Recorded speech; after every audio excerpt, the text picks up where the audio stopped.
اعوذ باللہ من الشیطان الرجیم بسم اللہ الرحمن الرحیم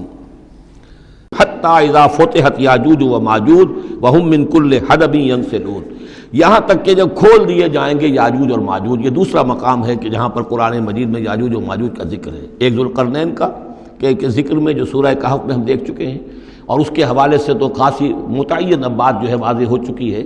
دربند نام سے وہ جگہ اب بھی موجود ہے، نقشے میں موجود ہے، وہاں آثار موجود ہیں اس دیوار کے، اگرچہ وہ دیوار بالفعل نہیں ہے، لیکن جیسے کسی جگہ پر کوئی شے بنی رہی ہو تو اس کے کچھ نہ کچھ آثار مل جاتے ہیں، جس کے کہ اب وہ پورے ڈائمنشنز بھی میں نے آپ کے حوالے کر دیے۔ لیکن یہ کہ ایک وقت وہ ہوگا جو قیامت کے قریب پھر یاجوج ماجوج کا کوئی سیلاب دنیا میں دوبارہ آنے والا ہے۔ ویسے یہ رہا ہے کہ جو یہ کولونیل پاورز آئی تھی یورپ کی، اور یہ سب کی سب تقریباً ویسٹرن یورپ کی تھیں، یہ اسکینڈینیوین کنٹریز سے جو اترے ہوئے لوگ ہیں، نارڈک ریسز جن کو کہتے ہیں، ناردرنرز، نارڈکس، اور یہ ویسٹ جو ہے وائٹ اینگلو سیکسنز، یہ تقریباً انہی میں سے ہیں۔ زیادہ تر یہ لوگ آئے ہیں کہ جنہوں نے کولونائز کیا ہے افریقہ کو اور ایشیا کو۔ اس سیلاب کے بارے میں بھی یہ بات صحیح ہے کہ یہ بھی یاجوج و ماجوج ہی کا ایک سیلاب تھا۔ تو یوں سمجھیے کہ یہ مختلف مواقع پر یہ سیلاب جو ہے ان کے بند کھلے ہیں، اور انہوں نے دنیا کے اوپر جو ہے اپنے ظلم و ستم کا جو سلسلہ ہے وہ شروع کیا ہے۔ چنانچہ اس کے بارے میں علامہ اقبال کا وہ شعر بھی بہت صحیح ہے کہ کھل گئے یاجوج اور ماجوج کے لشکر تمام، چشم مسلم دیکھ لے تفسیر حرف ینسلون ومن کل حدب ینسلون، وہ ہر اونچائی کے اوپر سے پھسلتے ہوئے چلے آئیں گے۔ لیکن یہ جس طریقے سے کہ یہ آئے تھے، اب فرانسیسی آ گئے، ولندیزی آ گئے، برطانوی آ گئے، ملایا اور انڈونیشیا اور یہ سب کے سب غلام ہو گئے، ہندوستان غلام ہو گیا، ہوتے ہوتے یہ ہے کہ پورا ایشیا، پورا افریقہ انہوں نے غلام بنا لیا۔ اس وقت یہ کہ ایک دفعہ وہ ان کا جو سیلاب ہے وہ پیچھے چلا گیا ہے، فوجیں چلی گئی ہیں، اب جو ہے بڑے انویزیبل طریقے پر وہ حکومت کر رہے ہیں۔ حکومت انہی کی ہے ابھی، لیکن یہ کہ وہ بظاہر پپٹس، سب ہمارے کچھ لوگ ہیں، کوئی مسلمان نام کا بینکر ہی لا کر بٹھا دیا گیا CBR میں، لیکن ہے تو وہ سٹی بینک کا آدمی ہے، وہ آ کے بیٹھا ہوا ہے، 18 لاکھ اس کی تنخواہ ہے بہانہ۔ یہ سب کے سب ان کے کارندے جو ہیں وہ یہاں پر آ کر بٹھا دیے گئے ہیں۔ وہ سارا نظام جو ہے اس وقت یا ملٹی نیشنلز کا یا IMF کا، ورلڈ بینک کا، تو یہ اس وقت صورت ہے۔ لیکن بالفعل وہ جو فوجیں تھیں، برطانوی فوجیں تھیں اور فرانسیسی فوجیں تھیں اور اطالوی فوجیں تھیں اور فلاں فوجیں، وہ نکل چکی ہیں، جا چکی ہیں۔ البتہ ایک مرتبہ پھر یہ سیلاب آنا ہے،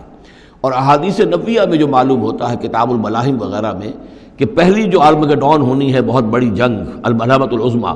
اس میں تو یہودی اور عیسائی قوتیں سب یک طرف ہوں گی اور ادھر سے مسلمان ہوں گے۔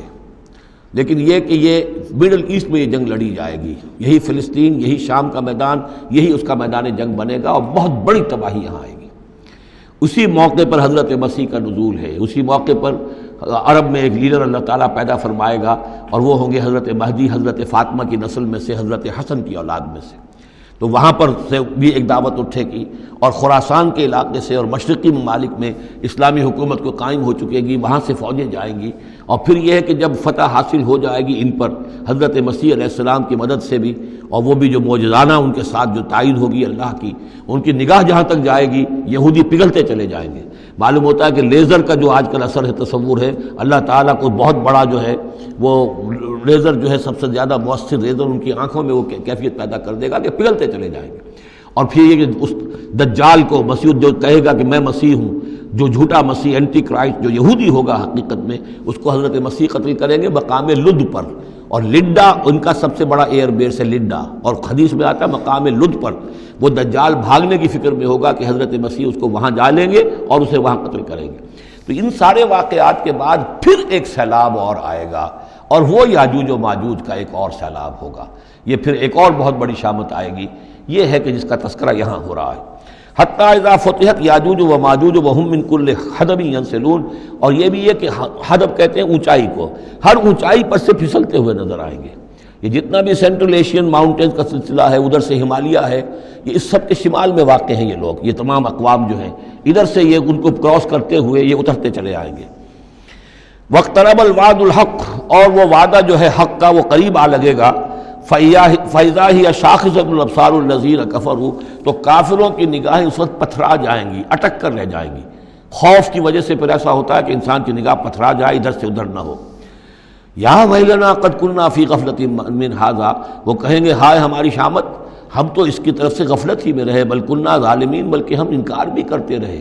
ہمیں بتایا بھی گیا، محمد رسول اللہ صلی اللہ علیہ وسلم نے ساری خبریں بھی دے دی تھی، اور وہ ساری ہماری احادیث کی کتابوں میں بھی موجود تھی، لیکن ہم نے اس کی پرواہ نہیں کی، ادھر توجہ ہی نہیں کی۔ بل کننا ظالمین انکم وما تعبدون من دون اللہ حسب جہنم، یقیناً تم اور جن کو تم پوجتے ہو اللہ کو چھوڑ کر، وہ سب کے سب یہ ایندھن بنیں گے جہنم کا، انتم لہا واردون، اور تمہیں اس میں آ کر رہنا ہے، پہنچ کر رہنا ہے۔ لو کان ہؤلاء آلہۃ ما وردوها، اگر یہ آلہہ ہوتے، یہ بت تمہارے اور یہ معبود جن کو پوج رہے ہو تم، تو پھر یہ کہ وہ اس جہنم میں نہ آتے اگر یہ آلہہ ہوتے۔ وکل فیہا خالدون، اور وہ سب کے سب اس میں رہیں گے ہمیشہ ہمیش۔ لہم فیہا زفیر وہم فیہا لا یسمعون، اور اس کے وہاں چلانا ہوگا، اور اس میں یہ کہ کوئی کچھ نہ سنیں گے، انہیں کچھ بات سنائی نہیں دی جائے گی۔ ان کے معبود جو ہے، جو ساتھ ہی ان کے جل رہے ہوں گے، وہ ان کی کسی چیخ پکار کو سنیں گے نہیں۔ ان الذین سبقت لہم من الحسنی، یقیناً وہ لوگ جن کے لیے ہماری طرف سے اچھی بات کا فیصلہ ہو چکا ہے، پہلے ہی طے ہو چکا ہے، یہ جنتی ہیں، جنت میں جائیں گے، جن کے لیے ہماری طرف سے یہ بات طے ہو چکی ہے کہ ان کے لیے بھلائی ہے، اولئک عنہا مبعدون، یہ اس سے دور رکھے جائیں گے۔ لا یسمعون حسیسہا، یعنی ایک دفعہ تو آنا ہے، مشاہدہ تو کرا دیا جائے گا، ان منکم الا واردھا، لیکن پھر یہ کہ ان کو وہاں سے دور لے جایا جائے گا، پھر یہ کہ لا یسمعون حسیسہا، پھر وہ اس کی آہٹ تک نہیں سنیں گے، وہم فی ما اشتہت انفسہم خالدون، اور بلکہ وہ جو بھی ان کی دلوں کی خواہش ہوگی، جو دل پسند چیزیں ہوں گی، جو ان کے نفس چاہیں گے، تمام مرغوبات نفس ان کو فراہم کر دی جائیں گی، اور ان کے اندر وہ رہیں گے، اور وہاں پر ہمیشہ ہمیش رہیں گے۔ فی ما اشتہت انفسہم، جو بھی اشتہا ہوگی ان کے جانوں کی۔ لا یحزنہم الفزع الاکبر، یہ جو فزع اکبر آنے والا ہے، جس سے کہ شروع ہو رہی ہے سورہ حج آگے چل کر، ان زلزلۃ الساعۃ شیء عظیم، یہ فزع اکبر جو ہے ان کو نقصان نہیں پہنچائے گی، انہیں حزن نہیں پہنچائے گی۔ وتتلقاہم الملائکۃ ھذا یومکم، اور ان سے فرشتے ملاقات کریں گے آ کر، ھذا یومکم الذی کنتم توعدون، یہ ہے وہ دن آپ کا جس کا آپ سے وعدہ کیا گیا تھا، آج آپ کو خلعتیں ملیں گی، انعامات سے نوازا جائے گا، آپ کی قدر افزائی ہوگی، آپ کی مہمان نوازی ہوگی۔ صدق اللہ العظیم۔